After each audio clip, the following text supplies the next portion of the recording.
యావత్తు తెలుగు ప్రజలకు, దేశ ప్రజలకు, ప్రపంచ మానవ జాతికి జగద్గురువులు, కాలస్వరూపులు, ధర్మస్వరూపులు, మహత్పూరక అగ్రగణ్యులు, మహారాణి సమేత మహారాజా శ్రీ శ్రీ ఆంజనేయ రవిశంకర్ శ్రీమాన్ వారు ధర్మోద్ధరి ఆశీర్వాదపూర్వకంగా తెలియజేయందేమనగా, ఇక ప్రతి మనిషిని మనసుతో కాపాడుకోండి. మనసుతో మాత్రమే కాపాడుకోగలరు. మీరు కూడా మనుషులుగా కాదు, మనసుగా జీవించండి. నన్ను ఈ రూమ్లో ఉండగా రహస్యంగా చూస్తున్న పరికరాలు లాంటి వాటితో ఉపయోగించుకుని నా మాట విని ఎలా అనకాపలి నుంచి నన్ను ఎలా సూక్ష్మంగా పడగొట్టేశారు, అదే అంతే సూక్ష్మంగా పైకి లేపండి. ఇంకా కార్లు కొద్దీ మేము సుఖాలు కొద్దీ బతకాలనుకున్న వాళ్ళు చచ్చిపోతున్నారు. విశాలమైన బంగళాలు ఉండాలి, మేము ప్రత్యేక ఇల్లు కట్టుకుని బతకాలి, నేను మా ఆవిడ మా పిల్లలు మా వాళ్ళు ఇలా వినోదాల కొద్దీ విందులు కొద్దీ బతికేసేయాలనుకోవడం కూడా మృతమే. మరి అలాగ మరి ఇప్పటికే చెప్పిన వినవలసిన తెలుసుకోవాల్సిన అలా ఉంది ప్రపంచం. మనం ఏమన్నా మనుషులు ఏదో చేసేయటం వల్ల, ఏదో పక్కకి వెళ్ళిపోవడం వల్ల, తగ్గించేయటం వల్ల, మైండ్ ముందుకు రాకుండా చేసేయటం వల్ల, ఎవరో ఇప్పుడు నేనే ఉన్నాను గబుక్కుని ఒక అందుకు తిట్టాను అనుకో, ఎవరన్నా ఎడ్లపల్లి రామకృష్ణ ఎవరన్నా వెంటనే కోపాలు వచ్చేసినట్టు నటించేయటం, ఇంకోళ్ళ మీదకి వెళ్ళిపోవటం, ఇలాంటి పనులు చేయకుండా ఉంటే ఎంత బాగుండు.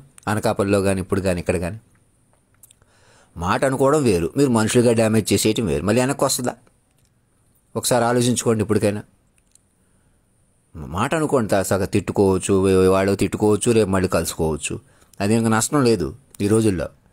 ఎందుకంటే అందరం గుండ్రంగా అంత చదువు వచ్చేది, ఒకేసారి జ్ఞానం ఉండదు, ఒకేసారి ధైర్యం రాదు, అలాగే మాట కలవదు. మీరు మంచితనం కాదంటే ఒక మాట అనుకుంటాం, అంత మాత్రం కాగితాలు పారేసి అనకాపల్లి దగ్గర నుంచి మీరు మనుషుల మీదకి వెళ్ళిపోవడం, మనుషుల్ని పాడు చేసేయటం, మనుషుల్ని రెచ్చగొట్టడం, మనుషుల్ని తమాషా చేసేయటం, తాగుళ్ళు కొద్దీ వ్యసనాల కొద్దీ ఎంత దారుణో ఒకసారి ఆలోచించుకోండి. ఏం చేసినా సరదాగా ఉండాలి. సరదా గొప్పతనం మించిపోకూడదు. సరదా గొప్పతనం అందరికీ కావాలి, అలా ఉండాలి. అంతేగాని వ్యక్తిగతంగా రెచ్చగొట్టేయటం, వ్యక్తిగతంగా అప్పుడు కూడా శరీరాల కొద్దీ రెచ్చిపోవటం, ఒకడు ఒక కారు వేసుకుని వెళ్ళాలి, జీప్ వేసుకుని వెళ్ళాలనుకోవటం, అదే ఘోర కలికి కారణం తెలుసుకోండి.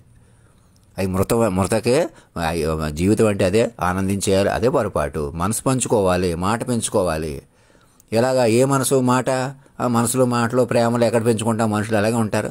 మా బతికేసేవాడు బతికేయాలని అంటున్నారనే, అందుకే నాలంటే సామాన్యుల్లో చేరాడు. పంచభూతాలని శాసించాను చూసారా, ఆ ఫార్మాట్ని పట్టుకోవాలి. అందుకే నన్ను పట్టుకోవడం ఆలస్యం చేయకూడదు, నాకు వేరే కారణాలు చూపించకూడదు. నేనే ఇక్కడ ఉండిపోయానన్నట్టు చూపించడమే మీరు తప్పు. ఆ అడ్రస్ ఎక్కడ పెట్టాను నేనేమంటున్నాను, ఇలా చెబితే ఇలా చెప్పకపోతే రేపో ఎల్లుండి చెబుతా చెప్పలేకపోతాను, గబుక నాకేమన్నా అవుతుంది, ఏం చేస్తారు అప్పుడు?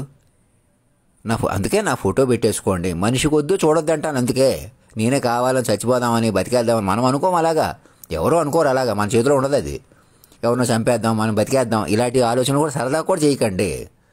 హాస్టల్ సరోజిని కానీ ఎక్కడెక్కడ ఇలాగే మీరు ఎక్విప్మెంట్లు పెట్టుకుని తమాషా చేయటం అన్న చిన్న విషయం కాదు. అది పెద్దవాళ్ళకి తెలియకుండా జరుగుతున్నా వాళ్ళకి తెలిసినట్టే. నేను చెప్పినా వెనక సీక్రెట్ ఎక్విప్మెంట్ ఏంటంటే అడగకపోవటం, ప్రెసిడెంట్ నేరుగా తేల్చకపోవటం, గొప్పతనం అంటున్నాడా తమాషా చేసేయడం అనుకోవటం, లేదా నేను ఏదో మెసేజ్ పంపించాను, ఏదో బిగ్ ప్రెసిడెంట్ ఏదో అంటున్నాను, ఏదో ఒకటి ఏడాకోవడం, భూతో పట్టుకోవడం, అది మానుకోవాలా? నేను ఏం చెప్పినా గొప్పగా ఆలోచించాలా? నేను నాలో గొప్పతనం ఉందని తెలుసుకోవాలా? కనీసం మనిషిలో గొప్పతనం పట్టుకోండి. ఈ క్షణం ఆ పని మీద ఉండండి. ఎడ్లపల్లి రామకృష్ణకి, ఎవరు డిఎస్పీ నాగబాబుకి, ఎవరెవరు ఇలా పోలీసుల్లోనే ఉన్నారా, వ్యక్తుల్లోనే ఉన్నారా, ఇంకే రకంగా ఉన్నారు మీకే తెలుసు నాకంటే కూడా. గవర్నర్ సిబ్బందిలో ఉన్నారా, అనకాపల్లి సూర్యకుమార్ లాంటి వాళ్ళు, ఇంకెస్మాన్ మీ పేర్లే తెలుసుకుంటున్నారు, మీ పేర్లు తీసుకుంటున్నారు, పేర్ల దగ్గర ఉంచేయండి, తమాషా చేసేయండి అని. మళ్ళీ పేర్లు ఏమంటున్నాను, రహస్య పరికరాలు అంటున్నాను. నేను రూమ్లో చొక్కా వేసుకోకుండా ఎలా ఉన్నాను చూస్తున్న పరికరం ఉందంటున్నాను. ఎక్కడిది అది? అలాంటివి మీ దగ్గర ఉండడం ఏంటి? మీ ఇష్టం వచ్చి తమాషా చేసేటువంటి గదే రెచ్చిపోవటం ఏంటి? మరి అంత పరికరాలు ఉంటే ఈ పాటికి మేము దుబ్బాకలో మేము గెలిపించుకుందాం కదా, టీఆర్ఎస్నే గెలిపిస్తే మీకు లాభం ఏంటి? టీఆర్ఎస్ని ఓడించి కూడా లాభం పొందుతారు. అలాంటి ముఠాలు అలా ఉంటాయి. మీ లాభం అంటే అలా చూసుకుంటారు. ఎలాగన్నా మీకు చేతికి వస్తే చాలు.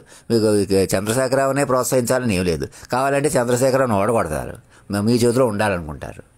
అలా ఉంటారు, ఇలా ఉంటారు. ఒక ఎలక్షన్ విషయంలోనే కాదు, ఇంకో విషయంలోనే కాదు. మరి స్టాక్ మార్కెట్ ఎందుకో అన్ని రోజులు పడిపోతుంది. మరి దాని వెనకాల ఏం జరుగుతుందో ఆలోచించుకోండి. కాబట్టి మీ నలుగురు అన్నీ చేసేస్తారా? ఎప్పటికైనా ప్రమాదకరం. అలా మనుషులు చెలగాటం కొద్దీ, డబ్బులు కొద్దీ మనకు కలిసి రాదు. నా మాట వినండి. ప్రతి ఊళ్ళో పోలీస్ స్టేషన్ అన్నీ అప్రమత్తం అయ్యి నా మాట విని చంపేసిన వాళ్ళు కూడా బతికించినంత పని చేయండి. ఇంకా వ్యక్తుల మీదకి కేసులు కొద్దీ, గొడవలు కొద్దీ, తగువులుంటే మేము బతకగలమని లిటిగేషన్ కోర్టుల దగ్గర నుంచి లక్షల కోట్లు తీసుకునే లాయర్ల మీద ఆధారపడుందా ప్రపంచం? ఆలోచించుకోండి. అలా ఎందుకు వచ్చింది అది? మన మన మన సమాజంలో లిటిగేషన్స్ జనరల్గా డబ్బు ఉన్న వాళ్ళకు ఉంటాయి. అవన్నీ డబ్బు ఉన్న వాళ్ళ గొడవలు, కోర్టులు గొడవలు అలా వాళ్ళ ప్రకారం ఉంటాయి కాబట్టి వాళ్ళు లిటిగేషన్స్ తేల్చాలి కాబట్టి అదొక పెద్ద బిజినెస్గా, పెద్ద ఏరియాగా మారింది. కానీ ఆ ప్రాపర్టీస్ అన్నీ కూడా భగవంతుడికి సమర్పించేసి, మీరే కాదు ప్రేమ్జీ, ఆనంద్జీ కానీ, మిట్టల్ కానీ, ఇంకొక ముఖేష్ అంబానీ గారు కానీ అందరూ కూడా దివ్యరాజ్యానికి విలీనం అయిపోయేలాగా చూసుకోండి. ఇంకా నేను ఇండస్ట్రియలిస్ట్ గురించి ఆడ గురించి డీటెయిల్గా రాయలేదు, గబుకని ఆడకి చెప్పలేదు, వీళ్ళకి చెప్పలేదు అన్నాడు కాకుండా మొదలు నన్ను పట్టుకోండి, నా మాటిని. అయింది ఏది అయిపోయింది. మా తాతను చంపేసిన వాళ్ళ దగ్గర నుంచి మమ్మల్ని విరిచేయటం, ఎలాగన్నా ఆడు నువ్వు కలిస్తే వాడైనేయటం, వీడైనేయటం, మనసులో కూడా నన్ను వాడు వీడు అనకండి. నాగబాబు అలాగే రెచ్చగొట్టుకున్నాడు. చచ్చిపోయిన మా నాన్నని పట్టుకుని అడిగి చెప్పొద్దు అంటున్నాడు. ఆడిని పట్టుకుని అలా అని మాట్లాడొచ్చా? సరదాకన్నా అలా మాట్లాడొచ్చా? మీరు ఎవరిని, నన్నే కాదు ఎవరన్నా రెచ్చిపోవడం ఏంటి, తిరగబడి కొట్టేయడాలు, చంపేయడాలు ఏంటి? ఎక్కడ పోతున్నారో ఆలోచించుకోండి. నేను భయపడినట్టు నటిస్తాను, నిజంగా భయపడతాం, అలా ఉంటాం. అంతమంది రెచ్చిపోతారా? బలం కొద్దీ రెచ్చిపోతారా? నేను మాటకి ఎందుకు చెప్పాను? ఇప్పటికైనా ఆలోచించుకోండి. మరి ఇప్పటికైనా నేను చెప్పినట్టు ఇంకా అస్తమానం మా వాళ్ళు 2 పేర్లు 3 పేర్లు చెప్తున్నాను. ఎవరెవరు ఇలా కాల్ డేటాల ద్వారా ఉన్నారు వాళ్ళందరినీ కాపాడుకోండి. మీ మనుషుల్లా కాపాడుకోండి, పరాయి మనుషుల్లా చూడకండి. మీ మనుషులు పరాయి మనుషులు కూడా లేరు. ఎవరు కూడా మీ మనుషులు అనుకుంటే అయిపోరు, పరాయి మనుషులు చేద్దామంటే ఎవరో. మరి ఎలాగా? మాట బట్టి చూసుకోవాలా? నోట్ చేసుకోండి, అందరికీ చెప్పండి. ఈ క్షణం నా ఫోటో పెట్టేసుకోండి, చెప్పేసుకోండి, వినండి. నేను ఇక్కడే ఉండిపోయాను, అక్కడే ఉండిపోయాను, ఏడాకోళం చేయకండి. మీరు నన్ను అలా చూస్తున్నారు రహస్య కెమెరాలతో. గవర్నర్ నా మెసేజ్లో మీరు చూడకూడదంటే చూడటం మానేస్తున్నారు. ఇంతకుముందు ఏదో నేను మామూలుగా ఆఫ్ ది రికార్డ్గా మిమ్మల్ని తిట్టుకున్నట్టు మాట్లాడాను అంటే అది తీసేసుకుని ఏదో ఒకటి అది ఇది ఎడిట్ చేసేసి అది కాసేపు ఇది కాసేపు తమ్మిని పంపించేసేయచ్చు అనే ఆలోచన కానీ పనులు కానీ విరమించుకోండి. నేను అధికారికంగా బాధ్యతగా చెబుతున్నవే వినండి. ఇందులో కూడా ఆవేశం, తిట్టినవి ఏమైనా ఉన్నా కూడా ఆయన ఇబ్బంది పెట్టడం తప్పేనండి, అనేకను మోసం చేయడం మా పొరపాటేనండి అని సాక్షులతో కలుపుకుని, దేశ అధ్యక్షుని కూడా కలుపుకొని, మీరు సీక్రెట్ ఎక్విప్మెంట్ అని ఆయన అంటుంటే మేమేం చెప్తే అది వింటాం, మీరు పొరపాటేనండి, మీరు కమిటీ వేయకపోవటం అని ఆయన మీద పెట్టండి. అందరినీ ఆలోచించేలా చేయండి. నా మాట వినండి. ఆలోచనే బయటకు తీసుకొస్తుంది. మీరు ఎవరినో పెద్దని చేసేయటం వల్ల, చిన్నోని చేసేయటం వల్ల, ఎవరినో తగ్గించేయటం వల్ల, ఎవరినో ఉషప్ చేసేయటం వల్ల, ఎవరినో మాట్లాడకుండా చేసేయటం వల్ల, ఎవరినో జీవితమే లేకుండా చేసేయటం వల్ల ఎవరికి ప్రయోజనం లేదు. ఎవరికి ఇంచు కూడా కలిసి రాదు, నాతో సహా. చెప్పుకోండి, వినండి, చక్కగా మెసేజ్ వెళ్ళి వచ్చేలా చూసుకోండి. అవి మళ్ళీ ఇంత క్లారిటీ పెట్టడానికి ప్రయత్నం చేశాను, అలాగే చెప్తాను. నన్ను చెప్పిందే చెప్పడం దాన్ని ఎందుకు వస్తుంది? నన్ను పట్టుకొని పాటల్లోకి వెళ్ళాలి, మాటలు ఆ డీటెయిల్స్లోకి వెళ్ళాలి. అవన్నీ వరుసగా పెట్టి వాక్ విశ్వరూపాన్ని దర్శించాలి, విజువలైజ్ చేసుకోవాలా. అంతేగాని నేనే కావాలి, పక్కన ఉన్నాను, వెనకాల ఉన్నాను, మనుషుల కొద్దీ తమాషా. ఏ ఒక్క మనిషితో కూడా నేను మనిషినట్టు చచ్చిపోతున్నారు ఎవరు కూడా. ఎవరు భూమి మీద, మీరే కాదు, మహా మేధావులైనా, పండితులైనా, స్వామీజీలైనా, హిమాలయాల్లోకి వెళ్ళి తపస్సు చేసిన తాను మనిషి అంటే గుర్తిస్తున్నాడు. నాతో అనుసంధానం జరిగితే స్వామీజీలు, బాబాలు, గురువులు కూడా, శక్తులు కూడా, వాళ్ళని కూడా దారిలో పెట్టే శక్తి నాకు ఉంది. నేను సామాన్యుడిని కాదు, వాక్ రూపంలో ఉన్నాను, బలపడతాను. నా మీద ఎవరు మాట్లాడలేదు చూసారా? అదే నిదర్శనం. మీరు మాట్లాడండి, చెప్పుకోండి. ఏదో స్టూపిడ్కి అవకాశం ఇస్తే ఏదో తమాషా చేసేస్తాడని మీకు మీరే పిచ్చోడు, స్టూపిడ్ అనేసుకుంటే కాదు, తమాషా కాదు. 1.5 10-15 ఏళ్ళు చెప్పాను చూసారా? అది పట్టుకోండి. ఇంకా ఆషామాషి మానేసేయండి.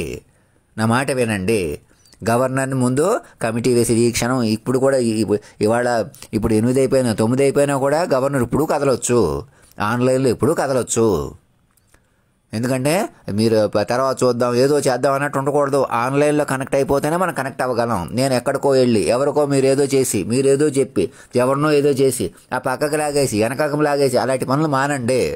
అన్నీ ఆన్లైన్తోనే కనెక్ట్ చేయండి. ఆన్లైన్తో అప్డేట్ చేసుకోండి, ఆన్లైన్లో కంట్రోల్ చేయండి. ఎలాంటి వ్యసనాలైనా 1 నెలకు అన్నీ దారికి వచ్చేస్తాయి, 2 నెలలకు అన్నీ దారికి వచ్చేస్తాయి. మైండ్ పట్టుకోవాలి. ఆంజనేయ స్వామి దీక్ష, యేసుప్రభు దీక్ష తీసుకుంటే చాలు. దీక్షగా మైండ్ పట్టుకుంటే భయంకరం వ్యసనాల నుంచి మీరు బయటకు వస్తారు, అందరూ బయటకు రాణిస్తారు. అలాగనమాట ఏకకాలంలో. ఇది కొందరు ప్రాబ్లం కాదు, ఒకళ్ళ ప్రాబ్లం కాదు. ఒకళ్ళ మీద ఇద్దరి మీద పెట్టేసినా కూడా మిగతా అందరూ మృత్యువులోనే ఉండిపోతారు, ఇంకా ఇరుక్కుపోతారు.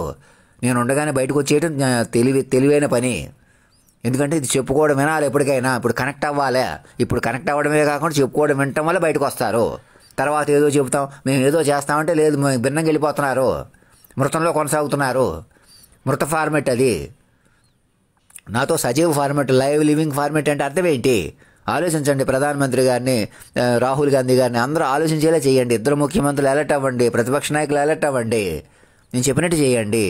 ధర్మం రక్షతి రక్షత, సత్యమేవ జయతే.